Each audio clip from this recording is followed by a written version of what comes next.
A 9 by 11-foot cookie stand grew into a fairground operation capable of baking 3 million cookies on a busy day. Sweet Martha's began at the Minnesota State Fair in 1979, operating only during the fair's 12-day selling window. That short season makes daily production capacity central to the business. Production, service, and sales all fit inside that narrow calendar. The operation expanded beyond its original booth. It added a permanent main booth, a grandstand booth, and a third booth opened in 2018.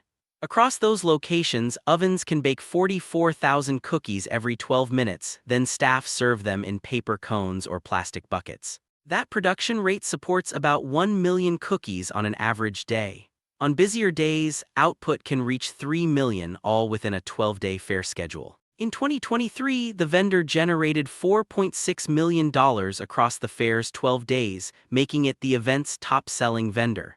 The result is a temporary fair business run at industrial scale, one cone or bucket at a time each day. WTGI-TV launched as Delaware's first commercial station since 1958, then switched most of its schedule to home shopping in under 5 months. It debuted on July 9, 1986. Channel 61 served Wilmington, but Wilmington sat inside the larger Philadelphia television market. WTGI was planned as a general market independent, competing for viewers and programming attention across that region. Its biggest operational bottleneck appeared at launch. Roland's Cablevision did not carry WTGI and had no plans to add it.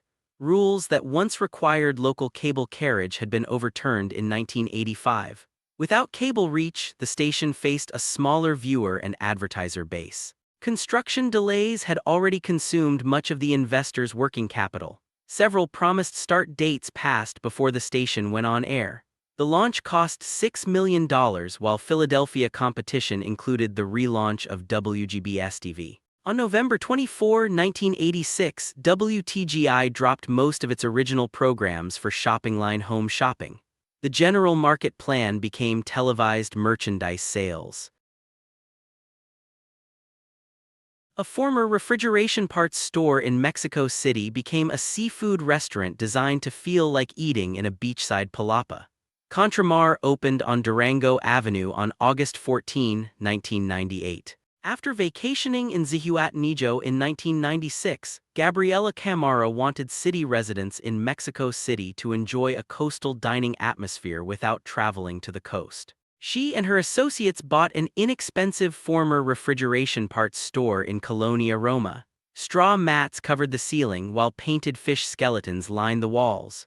An open kitchen completed the room's physical link to a seaside palapa. The menu carried that setting through seafood. Pescado a la tala splits red snapper into 2 halves finished with red and green sauces.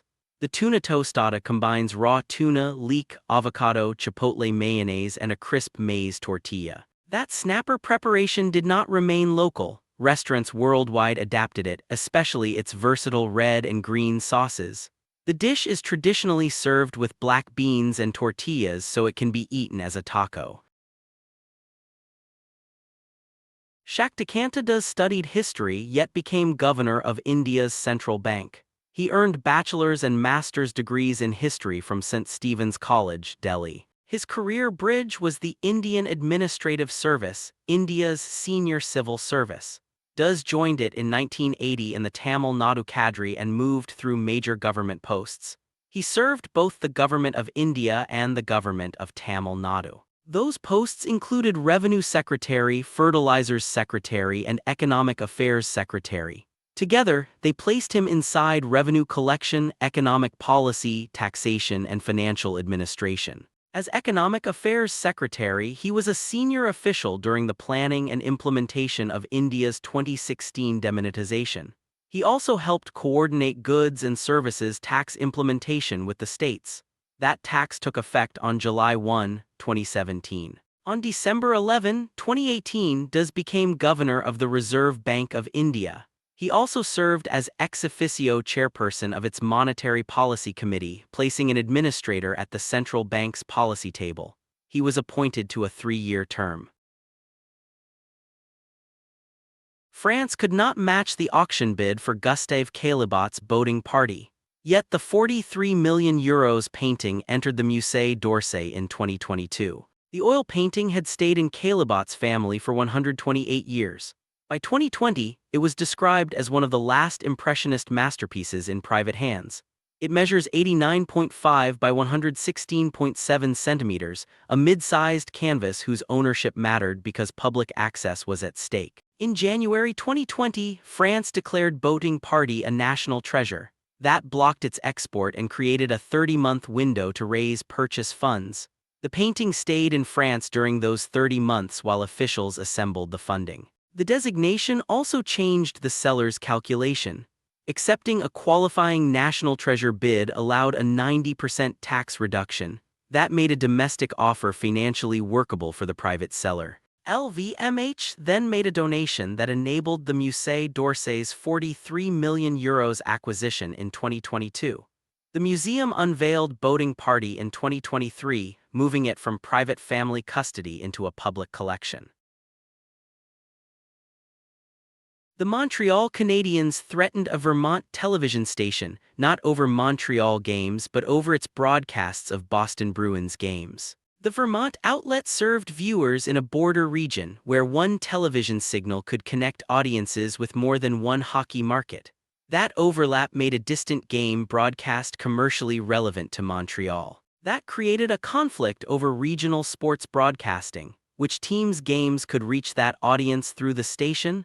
The Canadiens' objection treated distribution territory as connected to the franchise, even though the broadcaster was across the border. That pressure targeted the station's Bruins programming, the part viewers expected to receive from the Vermont outlet. It also created uncertainty around the station's relationship with those viewers. The available account gives no legal ruling and does not say whether broadcasts stopped. The broader consequence was operational. Regional access became a valuable business asset for both sides. The franchise wanted control over where its audience could be reached, while the broadcaster depended on programming that audience could watch. Farrell's lost its styrofoam beer cups after New York City restricted them, yet its signature 32-ounce containers remained, now made from paper or plastic. The setting is a Brooklyn tavern opened in 1933, the year Prohibition ended. Its identity was no-frills, neighborhood-focused, and built around very cold beer. The spare interior reinforced that practical character. It opened as a working neighborhood place rather than a themed attraction. Farrell's kept serving large 32 US fluid-ounce portions, about 950 milliliters. The operational change was narrower, replaced the foam container's material, not the serving tradition. The size was part of what customers recognized. That adjustment let the bar respond to the city restriction without removing a recognizable format from service. The format stayed in service. It preserved the physical ritual of receiving a very cold beer in an oversized container. That container tradition remains part of Farrell's continuing neighborhood identity. The same room has also hosted memorials and fundraisers. The large serving format therefore survived alongside the bar's broader community role. A proposed London hotel conversion included an unexpected new use for former police cells, whisky-tasting rooms. The plan centered on Wood Street Police Station, a former City of London police facility. Designed by Donald McMorran and George Whitby, the station was built between 1963 and 1966. It later became the City of London Police Headquarters in 2001, combining a quadrangle station with a 13-story tower. When the police chose a new Justice Quarter, the City of London sold a 151-year leasehold on Wood Street in 2020 for £40 million. The police headquarters left the building for the Guildhall in 2021. Planning permission in 2021 proposed a 216-bed hotel. Former cells would become whiskey-tasting rooms, horse stalls, dining rooms, the assembly hall a ballroom, and the old car turntable a bar. Revised plans approved in 2022 removed a proposed two-story extension, but increased the hotel to 235 beds and changed the bar and restaurant layouts. The unusual cell conversion remained part of a larger reuse of the listed building.